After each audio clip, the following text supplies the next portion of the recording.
दोस्तों एमजी ने Windsor EV launch कर दी है। तो विंडसर ईवी आपने देखा होगा कि 3.5 रुपए पर किलोमीटर ये कॉस्ट बता रहे हैं। आपको अपीलिंग भी लगता होगा कि भाई क्रेटा के साइज की गाड़ी आपको 3.5 रुपए पर किलोमीटर चलाने में लग रही है। अगर आप नेक्सॉन ईवी से कंपेयर करोगे तो फिर आपको सच्चाई जो है मैं अभी बता दूंगा। तो ये जो है एक वॉर बन जाता है कि क्योंकि एमजी अब एक चाइनीज कंपनी बन गया है और नेक्सॉन ऑब्वियसली टाटा की तरफ से आता है जो एक इंडियन कंपनी है। तो ये इंडिया वर्सेस चाइना एक कंपटीशन हम इस वीडियो में कह सकते हैं। चलिए इसकी प्राइस देखते हैं और लॉन्ग टर्म में आपको क्या प्रॉब्लम्स आ सकते हैं दोनों गाड़ियों के साथ, इसकी भी बात करेंगे। देखिए शुरुआत करते हैं प्राइसिंग से। प्राइसिंग भी मैं आपको एक शोरूम वगैरह सारी चीजें बता दूंगा। विंडसर ईवी दोस्तों इस केस में हम कंसिडर कर रहे हैं एक्सक्लूसिव वेरिएंट और नेक्सॉन ईवी जो है हम उसका कंसिडर कर रहे हैं फियरलेस 45 वेरिएंट, क्योंकि 45 जो है वो नेक्सॉन की तरफ से एक बड़ी बैटरी जो कर्व में भी फिट होती है वो यहाँ पे आ गई है।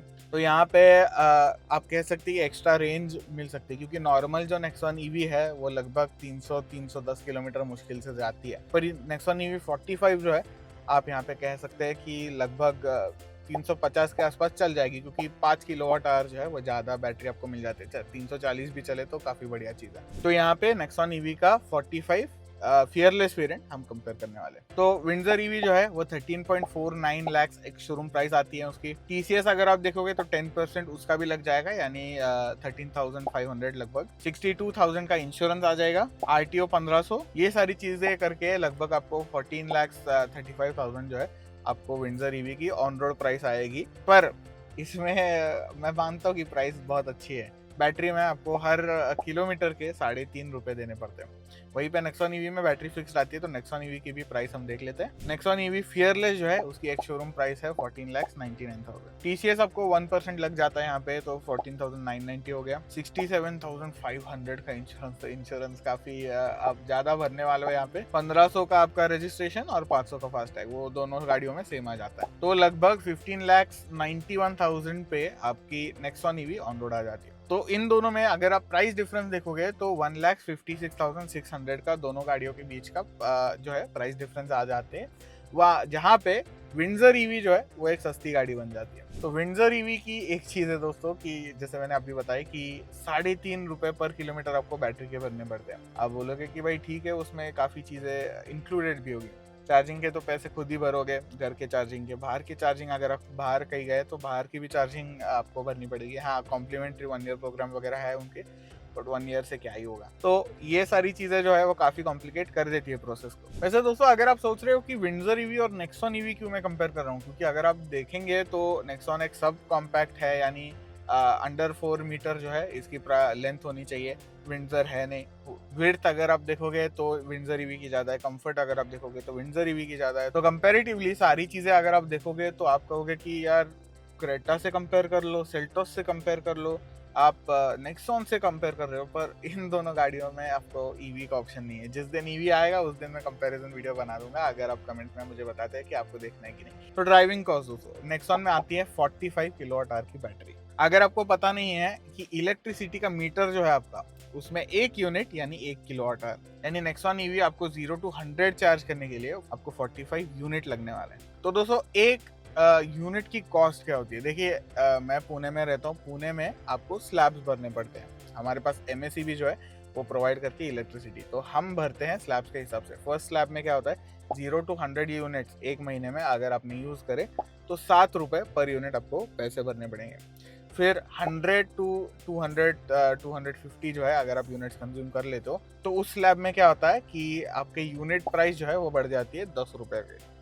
तो 10 रुपए, फिर 12 रुपए, 15 रुपए, ऐसे ऐसे एक एक करके बढ़ जाते हैं जैसे स्लैब आपकी बढ़ते जाते हैं। तो इस एग्जांपल में दोस्तों हम सेकंड स्लैब के मुताबिक कैलकुलेशन करेंगे। तो नेक्सॉन ईवी अगर हम 10 रुपए पर यूनिट से चार्ज करें तो लगभग 45 से अगर हम मल्टीप्लाई करोगे तो 450 रुपए में ये गाड़ी 0 to 100% फुल्ली चार्ज हो जाएगी। तो ये अगर आप घर पे डोमेस्टिक चार्जर पे चार्जिंग करते हो तो ये प्राइस आती है। तो लगभग 1.2-1.3 जो है इसकी पर किलोमीटर कॉस्ट आती है घर पे चार्ज करोगे तो। वैसे ही अगर आप बाहर चार्ज कर लेते हो तो लगभग 19 रुपीज पर यूनिट जो है आपकी कॉस्ट आने वाली है। तो ऑलमोस्ट ऑलमोस्ट डबल हो गया आपका पर यूनिट कॉस्ट अगर आप बाहर चार्ज करते हो तो। ऑन एवरेज अगर आप वापस 45 इंटू 19 आप मल्टीप्लाई कर लो तो 855 रुपीज पर चार्ज आप पैसे भरने वाले हो। यानी यहाँ पे 2.44 रुपीज आप ₹2.5 मान लेते हैं भाई कि ₹2.5 हर किलोमीटर के आप पैसे भर रहे हो अगर आप बाहर से चार्ज कर रहे हो। और वहीं पे अगर आप घर पे चार्ज करते हो तो 1.3 रुपीज जो है आप पर किलोमीटर भरने वाले हो। विंडसर ईवी दोस्तों आप कहीं पे भी चार्ज कर लो, कुछ भी कर लो, आपको ₹3.5 पर किलोमीटर देने ही है। एक जो है फाइनेंसिंग कंपनी जो बैटरी का फाइनेंसिंग अलग से करती है, लोन आप गाड़ी पे लोगे वो अलग बात है, तो उनको आपको ₹3.5 जो है पर किलोमीटर कॉस्ट देनी पड़ेगी। पर यहाँ पे एक चीज कोई बात नहीं करता कि बैटरी की चार्जिंग जो है उसकी भी कॉस्ट आपको भरनी पड़ेगी। फ्री तो आती नहीं है, कोई मतलब देगा नहीं। तो यहाँ पे 15,000 किलोमीटर में अगर हम ड्राइव करेंगे, मैं यहाँ पे इस एग्जाम्पल में मान रहा हूँ कि 15,000 किलोमीटर में से आपने 80% चार्जिंग जो है वो घर पे करी है यानी डोमेस्टिक चार्जर पे, और बाकी 20% चार्जिंग जो है आपने करी है एक फास्ट चार्जर पे यानी कमर्शियल चार्जर पे। तो इस हिसाब से हम पहले नेक्सॉन की कैलकुलेशन कर लेंगे, फिर विंडसर की कैलकुलेशन कर लेंगे। देखिए अगर आप डोमेस्टिक चार्जर पे चार्ज कर रहे हो तो लगभग 12,000 किलोमीटर की चार्जिंग जो है हम घर पे करेंगे एक साल में, और 3,000 किलोमीटर की हम बाहर करेंगे फास्ट चार्जर। तो नेक्सॉन का कैलकुलेशन बहुत आसान बन गया, पर किलोमीटर कॉस्ट निकाल दी हमने। तो 12,000 इंटू 1.28 अगर हम मल्टीप्लाई करते हैं तो 15,360 रुपीज आ जाता है आंसर। तो दोस्तों अगर आप कमर्शियल चार्जिंग पे चार्ज कर लेते हो आपकी नेक्सॉन ईवी, तो आप हमने कैलकुलेशन कर लिया कि 2.44 रुपीज जो है आपको बाहर पैसे भरने पड़ने वाले हैं, तो उसके हिसाब से 7,320 रुपए जो है आपके कमर्शियल चार्जिंग पे जाते हैं। तो दोनों अगर हम ऐड करें डोमेस्टिक प्लस कमर्शियल, लगभग 22,680 रुपीज आप एक साल का जो है वो चार्जिंग कॉस्ट आपका यहाँ पे निकल के आता है। वापस बता रहा हूँ कि 80% आप घर पे चार्ज कर रहे हो, 20% आप जो है वो कमर्शियल चार्जर पे चार्ज कर रहे हो। तो ये काफी ऑप्टिमिस्टिक फिगर है क्योंकि ज्यादातर लोग जो है मे बी 40% भी बाहर चार्ज करें, तो यहाँ पे थोड़ा डिस्क्रिपेंसी हो सकता है। वहीं पे विंडसर ईवी की बात कर लेते हैं दोस्तों। विंडसर ईवी एक चार्ज में वो क्लेम करते हैं कि 331 किलोमीटर चल जाती है। ईवी के मामले में दोस्तों आप कभी भी रेंज पे भरोसा मत रखो जो कंपनी आपको बताती है। आप इधर जिन लोगों ने गाड़ी ऑलरेडी खरीदी है उनसे बात करिए, नहीं तो आप अगर गाड़ी खुद खरीदने वाले हो तो आप ही एक्सपेरिमेंट करके बाकियों को बताइए।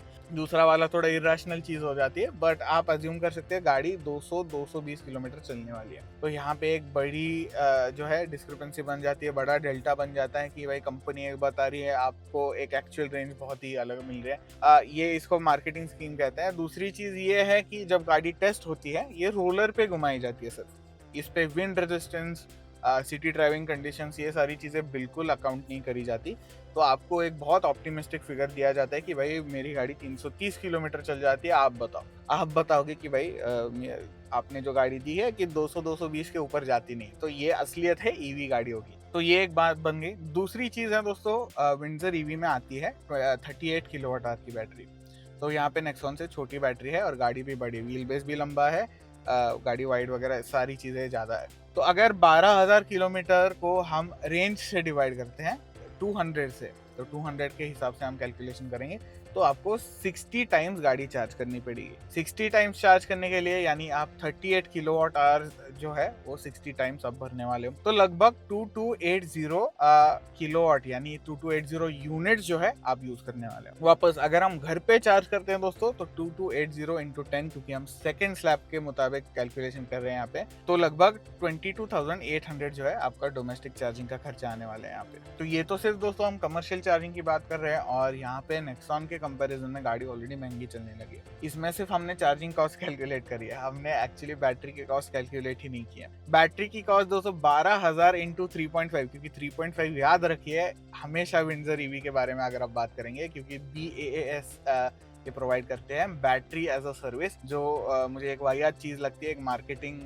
जो है वो करने की कोशिश कर रहे हैं यहाँ पे कि देखिए हम आपको बैटरी खरीदने की ज़रूरत नहीं है, सिर्फ 3.5 रुपये पर किलोमीटर आप भरिए और बात खत्म। ऐसा नहीं होता, बहुत चूना लगेगा आपको। तो 22,800 प्लस 3.5 इंटू 12,000, तो टोटल डोमेस्टिक चार्जिंग का खर्चा जो है दोस्तों आपको आता है 64,800 रुपीज। तो यहाँ पे अगर आप देखोगे कि पर किलोमीटर कॉस्ट डोमेस्टिक के हिसाब से क्या आ रहा है, 3.5 तो भर रहे हो, ऊपर से अगर आप चार्जिंग कॉस्ट जो है वो ऐड कर लेते हो तो टोटल आपका 5.4 रुपीज़ पर किलोमीटर जो है खर्चा आने वाला है।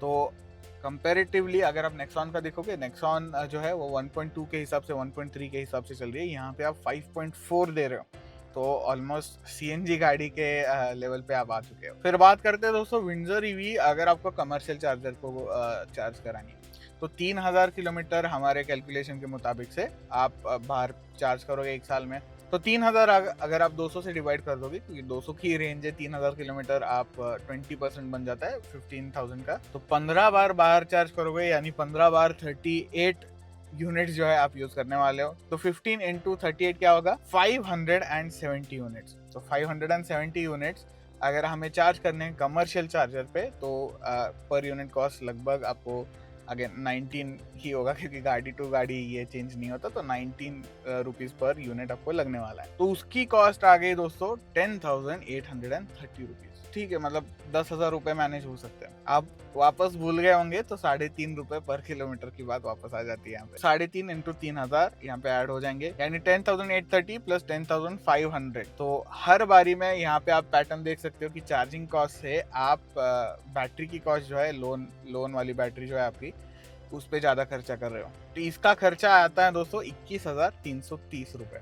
तो आप देख रहे हो यहाँ पे कि विंडसर ईवी जो खरीदने की सोच रहे हैं, आप सोच के ही खुद को कितना चूना लगा रहे हो, और जो खरीदेंगे उसको अलग ही चूना लगेगा, अनलेस आप अंबानी हो। तो आपके घर के चार्जिंग की कॉस्ट हो गई दोस्तों 64,800, बाहर के चार्जिंग की कॉस्ट हो गई 21,330, तो 86,130 रुपीज आप भर रहे हो विंडसर ईवी चलाने के लिए। तो ईवी गाड़ी है कि पेट्रोल है कि सीएनजी है, मुझे ये बात पहले बताओ। ये क्या मतलब, मुझे बात नहीं समझती कि अगर आप ईवी खरीद रहे हो, ईवी का पॉइंट ही होता है कि आपके पैसे बचे, एनवायरमेंटली फ्रेंडली हो। इसमें दोनों चीजें नहीं हो रही, और पैसे वाला तो तीसरा ही हो रहा है, क्योंकि उनको पैसे मिले जा रहा है 3.5 रुपीज पर किलोमीटर। तो अनजस्ट बिहेवियर जो है वो एमजी की तरफ से। बैटरी एज अ सर्विस नहीं है ये, battery as a disservice आप कह सकते हो टू द जनरल पब्लिक। तो इसका अगर आप पर किलोमीटर कैलकुलेशन करोगे दोस्तों, तो लगभग 5 से 6 रुपए पर किलोमीटर कॉस्ट आप भरने वाले हो। तो मैं तो कहूंगा कि भाई अगर आपके स्टेट में डीजल सस्ता है, आप डीजल खरीद लो, 10 साल चलाओ, बात खत्म करो। दूसरी चीज है, अगर आपके स्टेट में डीजल नहीं चलता, आप बात खत्म सीएनजी के साथ करो, नेक्सॉन सीएनजी खरीद लो, बात खत्म करो। ईवी में भी अगर आप आगे जाके देखोगे तो एक फियर हमेशा होने वाला है कि भाई मेरी मोटर कितनी चलेगी, मेरी बैटरी कितनी चलेगी, क्योंकि बैटरी अगर फेल हो गई तो मतलब आप क्या ही फायदा है, आप तो नुकसान में ही हो बहुत ज्यादा। तो बैटरी अगर फेल होती है, फेल नहीं होती, बैटरी रिपेयर भी हो जाती है, पर रिपेयरिंग कॉस्ट एक बार जब आपको लगेगा वो जोर का झटका लगेगा। हाँ, और विंडसर की ये एक बात है कि गाड़ी का आप लोन अलग से लोगे, 3.5 रुपए पर किलोमीटर आप अलग से भर रहे हो, चार्जिंग के अलग से भर रहे हो। तो गाड़ी में हाँ कंफर्ट है, मैं मानता हूँ कंफर्ट फीचर बहुत ज्यादा है, बट पॉइंट नहीं बनता यार कि आप इतना पैसा देकर ईवी खरीदो और आपको जो है वो क्रेटा का ही आप in the end of the day Creta diesel manual जो है उसके हिसाब से आप पैसे भर रहे हो। तो इससे अच्छा क्रेटा डीजल मैनुअल ही ले लो, रिलायबिलिटी भी बहुत ज्यादा है, आपको चार्जिंग का भी टेंशन नहीं है, रेंज भी बहुत ज्यादा है, तो बात ही खत्म हो जाती है वहाँ पे। नहीं तो आप नेक्सॉन डीजल खरीद लो मैनुअल के साथ, वो भी बढ़िया एवरेज देती है, क्योंकि वो तो मेनली टाटा का इंजन है ही नहीं। तो दोस्तों ये मुझे बहुत एक अजीब चीज आप यहाँ पे कह सकते हैं। तो यही चीज दोस्तों कॉमेट के साथ भी इन्होंने करी है कि 3.5 रुपए आप पर किलोमीटर दे दो और अब बाकी चीजें मत टेंशन लो। हाँ, दूसरी बात यह है दोस्तों कि एक बार आपने वो बैटरी लोन जो है वो खत्म कर दिया, फिर वो बैटरी आपकी जब वो फेल होगी तो आपके ही गले में आने वाला है कि भाई बैटरी मेरी गाड़ी की फेल हो गई, तो उसका खर्चा अलग से। तो चाइनीज प्रोडक्ट खरीदने के लिए तो आप तैयार हो, पर मैं कहूंगा कि इंडियन खरीदो यार, ओरिजिनल। हाँ, मैं मानता हूँ कि थोड़ी चीजें बाहर से भी आती है, बट लिथियम आयन जो बैटरी होती है वो एनवायरमेंटली फ्रेंडली भी नहीं होती। पर टाटा बोल तो रहा है कि भाई हमारी गाड़ी C75 के हिसाब से, वो कैलकुलेशन है उनका कि एक्चुअल माइलेज कितनी देगी, वो बता भी दे रहे हैं इस बारे में। कर्व ईवी के साथ उन्होंने करा है एक्चुअली, उसके साथ उन्होंने बाकी गाड़ियों का भी माइलेज बता दिया, सॉरी रेंज बता दिया। तो यहाँ पे एमजी चूना लगा रहा है, सीधे सीधे मैं बता रहा हूँ। वैसे आपको क्या लगता है मुझे कमेंट में बताइए, बहुत ज़रूरी मैटर ये बन सकता है। वीडियो अच्छा लगा होगा तो लाइक करिए, शेयर करिए, सब्सक्राइब करिए। मिलते हैं नेक्स्ट वीडियो में।